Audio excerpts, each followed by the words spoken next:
Hello, good morning बच्चों। आज मैं थर्ड क्लास का थर्ड चैप्टर पढ़ाऊंगी। सेकंड चैप्टर तक अपने कंप्लीट हो गए हैं। आप सभी बच्चों ने अच्छे से उन्हें देखा है वीडियोस को और अच्छे से समझा होगा, मैं उम्मीद करती हूँ। अब उसके बाद हम थर्ड चैप्टर पढ़ेंगे, जंगली पशु। ठीक है, कौन सा चैप्टर आपका? थर्ड चैप्टर है जंगली पशु। सभी बच्चों को अपनी स्टडी कंटिन्यू रखनी है, किसी भी बच्चे को बीच बीच में क्लासेस छोड़नी नहीं है। ठीक है, तो सभी बच्चे कंटिन्यू पढ़ाई करोगे, ऐसे नहीं कि 4-5 वीडियो एक दिन ही देख लिए या एक दिन ही वर्क करने बैठ गए। रेगुलर पढ़ाई करोगे तभी आप सक्सेस होते हो। कोई किसी भी काम को, किसी के भी काम में कंटिन्यूटी जब बनती है, ठीक है, तभी हम क्या होते हैं, सफल हो पाते हैं। तो मुझे उम्मीद है सभी बच्चे, जब भी आपको जिस टाइम भी आप, जिस दिन आपको जो वीडियो डेली जो वीडियो जा रहे हैं वो डेली आपको देखने हैं, और जो क्वेश्चन आंसर वगैरह आपको वर्क जो भेजा जा रहा है डेली, वो आपको कॉपी में करना है, वो भी बहुत सुंदर सुंदर राइटिंग में। और हम सभी, आप सभी बच्चे ये ना सोचें कि अब बस जो वर्क कर रहे हैं मैडम तो देख नहीं रही है। हम कभी भी आपकी कॉपीज़ को स्कूल में मंगवा लेंगे ताकि आपका वर्क चेक किया जा सके। ठीक है, तो अब आप जंगली पशु थर्ड चैप्टर पढ़ेंगे, जंगली पशु। इसमें इस अध्याय में आप क्या जानेंगे? जंगली पशु किन्हें कहते हैं, जंतु कितने प्रकार के होते हैं। जंगल में रहने वाले पशु जंगली पशु कहलाते हैं। जो जंगल में रहते हैं वो जंगली पशु कहलाते हैं। जंगली पशु भयानक और हिंसक होते हैं। वो भयानक और हिंसक होते हैं, किसी को चोट पहुंचाने वाले। ठीक है, इन जंगली पशुओं का भोजन छोटे मोटे जंतु होते हैं। ये जंगली जंतु गुफाओं में रहते हैं। जो इनका जो भोजन है जंगली पशुओं का, वो क्या है? छोटे मोटे जंतु है। और ये जंगली जंतु कहाँ रहते हैं? गुफाओं में रहते हैं। जैसे शेर, चीता, भालू, भेड़िया, लोमड़ी, हाथी, जिराफ आदि जंगली जंतु हैं। बहुत से जंगली जंतुओं से चिड़ियाघर में भी देखा जा सकता है। बहुत से जंगली जंतुओं को चिड़ियाघर में भी देखा जा सकता है। उनको पिंजरों में कैद करके रखा जाता है। ठीक है, बंद करके रखा जाता है। जंगली जंतुओं के आकार। अब जंगली जंतुओं के आकार कैसे हैं? हाथी, जिराफ, दरियाई घोड़ा आदि बड़े आकार के जंतु हैं। ठीक है ना, हाथी, जिराफ, दरियाई घोड़ा बहुत बड़े आकार के जंतु है। जिराफ दुनिया का सबसे लंबा जंतु है। दुनिया का सबसे लंबा जंतु पूछे तो कौन सा है? जिराफ। हाथी गन्ने खाना पसंद करता है। अब आपसे पूछे कि हाथी को क्या पसंद है, तो क्या पसंद है? गन्ना खाना। शेर, भालू, लोमड़ी, चीता आदि मध्यम आकार के जंतु है। शेर, भालू, लोमड़ी, चीता मध्यम आकार के जंतु है। बाघ हमारा राष्ट्रीय पशु है। अब आपका राष्ट्रीय पशु कौन सा है? बाघ। कोई पूछे आपका राष्ट्रीय पशु कौन सा है, तो बाघ। और राष्ट्रीय पक्षी पूछे तो मोर। ठीक, ये बुक में दिया हुआ नहीं है, लेकिन अगर आपसे पूछा जाए कि राष्ट्रीय पशु कौन सा है, तो बताओगे बाघ। और राष्ट्रीय पक्षी पूछे तो मोर। शेर जंगल का राजा कहलाता है।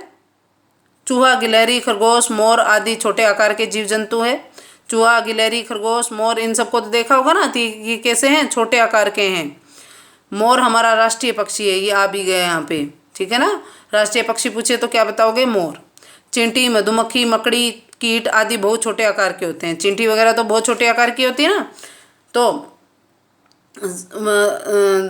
बड़े आकार के जीव जंतु, अगर भी बड़े आकार के जंतु पूछे जाए तो हाथी, जिराफ, दरियाई घोड़ा बताएंगे। और अगर आप को मध्यम आकार के पूछे तो शेर, भालू, लोमड़ी, चीता बताएंगे। और छोटे आकार के पूछे तो चूहा, गिलहरी, खरगोश। और बिल्कुल छोटे आकार के, बहुत छोटे आकार के पूछे तो चींटी, मधुमक्खी, मकड़ी, कीट। ठीक है, भोजन के आधार पर हम जीव जंतुओं को 3 भागों में बांट सकते हैं। अब हम भोजन के आधार पर, देखो ये तो आकार के आधार पर बांटा गया था। अब हम भोजन के आधार पर जीव जंतुओं को 3 भागों में बांटा जा सकता है। फर्स्ट क्या है आपका? शाकाहारी भोजन, शाकाहारी जीव। दूसरा है मांसाहारी जीव और सर्वाहारी जंतु। ठीक है, अब फर्स्ट पढ़ेंगे आप शाकाहारी जंतु। घास फूस, पत्ते, फल आदि खाने वाले जंतु शाकाहारी जंतु कहलाते हैं।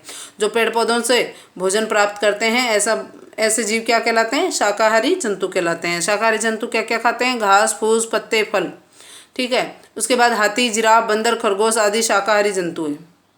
ठीक है, हाथी, जिराफ एग्जाम्पल पूछे, आपको उदाहरण पूछे तो हाथी, जिराफ, बंदर, खरगोश शाकाहारी जंतु है। मांसाहारी जंतु, जो जंतु दूसरे पशु पक्षियों को मारकर खाते हैं वे मांसाहारी जंतु कहलाते हैं। जो जंतु दूसरे पशु पक्षियों को मारकर खाते हैं वे मांसाहारी जंतु कहलाते हैं। जैसे शेर, चीता, गिद्दड़, चील आदि। जो मांस खाते हैं, दूसरे जीवों का मांस खाते हैं, वो मांसाहारी जीव कहलाते हैं। ठीक है, तो इसके एग्जाम्पल पूछे तो शेर, चीता, गिद्दड़, चील आदि। ठीक है ना। और तथ्य पेटिका में क्या है आपके, दरियाई घोड़े का पसीना गुलाबी रंग का होता है। ठीक है, अगर पसीना दरियाई घोड़े का अगर पसीना पूछे तो कौन से कलर का होता है, वो गुलाबी रंग का होता है। उसके बाद हम इसका आगे का पढ़ेंगे।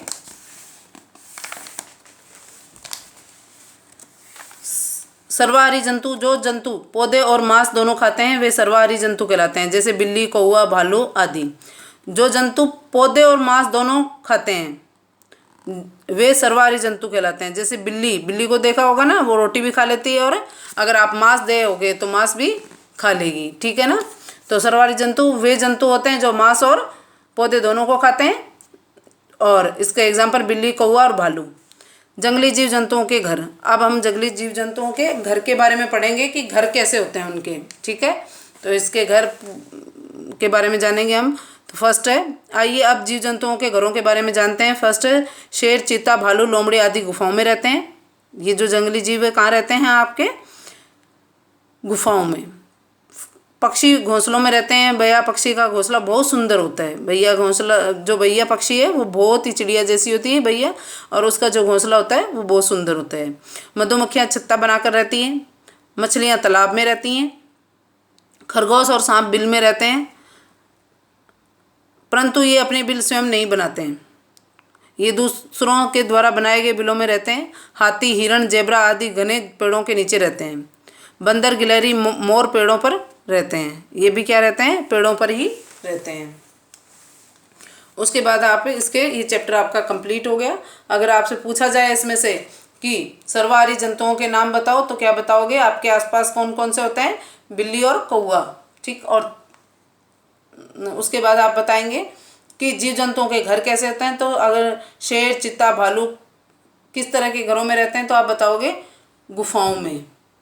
और अगर इस क्वेश्चन को इस तरह से पूछ लिया जाए कि गुफाओं में रहने वाले जंतुओं के नाम बताइए तो क्या बताओगे आप, शेर, चीता, भालू, लोमड़ी। ठीक है, उसके बाद छत्ता बनाकर कौन रहता है, मधुमक्खियाँ। और मछलियाँ कहाँ रहती है, तालाब में। खरगोश और सांप, आपसे सही गलत में पूछ लिया जाए कि खरगोश और सांप अपना बिल स्वयं बनाकर रहते हैं तो क्या होगा, गलत, असत्य है, वो स्वयं अपना बिल नहीं बनाते हैं। अब आप क्वेश्चन आंसर देख लीजिए। इसके क्वेश्चन आंसरों में देखेंगे आप। फर्स्ट क्वेश्चन, सही विकल्प चुनिए। फर्स्ट है, जंगल में रहने वाले जंतु कहलाते हैं जंगली जंतु। हमारा राष्ट्रीय पशु कौन सा है, बाघ। और राष्ट्रीय पक्षी मोर। तो राष्ट्रीय पशु पूछा है तो बाघ बताएंगे। ये सर्वाहारी जंतु है, कौन सा है, कौवा, क्योंकि शेर क्या है, मांसाहारी, और हाथी क्या है, शाकाहारी। शाकाहारी जंतु किन्हें कहते हैं, शाकाहारी जंतु किन्हें कहते हैं, घास फूस पत्ते फल खाने वाले जंतु शाकाहारी जंतु कहलाते हैं। गुफाओं में रहने वाले दो जंतुओं के नाम लिखिए। तो गुफाओं में रहने वाले दो जंतु कौन कौन से हैं, शेर, चीता, भालू, लोमड़ी। तो आपको दो ही नाम लिखने हैं, तो चीता और भालू दोनों लिख दो। फिर हमारा राष्ट्रीय पक्षी कौन सा है, राष्ट्रीय पक्षी कौन सा है आपका, मोर, जो बहुत सुंदर नाचता है, वही आपका राष्ट्रीय पक्षी है। अब आपके संकेतों के आधार पर स्थानों की पूर्ति कीजिए। तो फर्स्ट है आपका, इसमें fill in the blanks with the correct words. कुछ वर्ड्स दिए हुए हैं, उसके आधार पर आपको क्या fill in the blanks fill करने हैं। देखिए आप, फर्स्ट इसका, गन्ने खाना पसंद करता है, कौन करता है, हाथी। कौन करता है, हाथी। शेर जंगल का खालिस्तान कहलाता है, राजा। क्या कहलाता है, राजा। मछलियाँ खालिस्तान में रहती है, किस में रहती है, तालाब में। पक्षी खालिस्तान में रहते हैं, घोंसले में, घोंसलों में। किस में रहते हैं, घोंसलों में। अब उचित मिलान कीजिए, मैच द फ्लोइंग। आपका फर्स्ट है गुफा। गुफा में कौन रहता है, शेर। घोंसले में कौन रहता है, पक्षी। बिल में कौन रहता है, सांप। पेड़ पर कौन रहता है, बंदर। और छत्ते में कौन रहता है, छत्ते में मधुमक्खी। इस तरह से आपको इनका नंबर लगा के और इस जो पाठ है इसको पूरा करना है। इसके प्रश्न उत्तर आपको कॉपी में करने हैं और खालिस्तान और सही विकल्प चुनिए और उचित मिलान कीजिए। ये आपको बुक में ही फिल करने हैं, इसलिए जिन बच्चों के पास बुक नहीं है वो बुक ले आएँ। और सभी बच्चों को अभी कुछ ही दिनों में आपके वर्क सभी बच्चों को कंप्लीट करना है कि कुछ ही दिनों में हम आपकी कॉपियाँ स्कूल में मंगवा लेंगे और आपको चेक करके नेक्स्ट डे दे देंगे। तो इसलिए आप सभी बच्चे क्या करेंगे, अपना वर्क बहुत ही सुंदर सुंदर राइटिंग में कॉपियों में करेंगे। ये कोई किसी भी बच्चे के मन में नहीं आना चाहिए कि हमारे टीचर तो हमें देख ही नहीं रही है, हमारा काम ही चेक नहीं हो रहा तो हम काम नहीं करेंगे। क्योंकि अगर आप डेली काम करोगे तो बहुत कम कम काम लगेगा, आपको वर्क लगेगा कि बहुत कम वर्क मिल रहा है।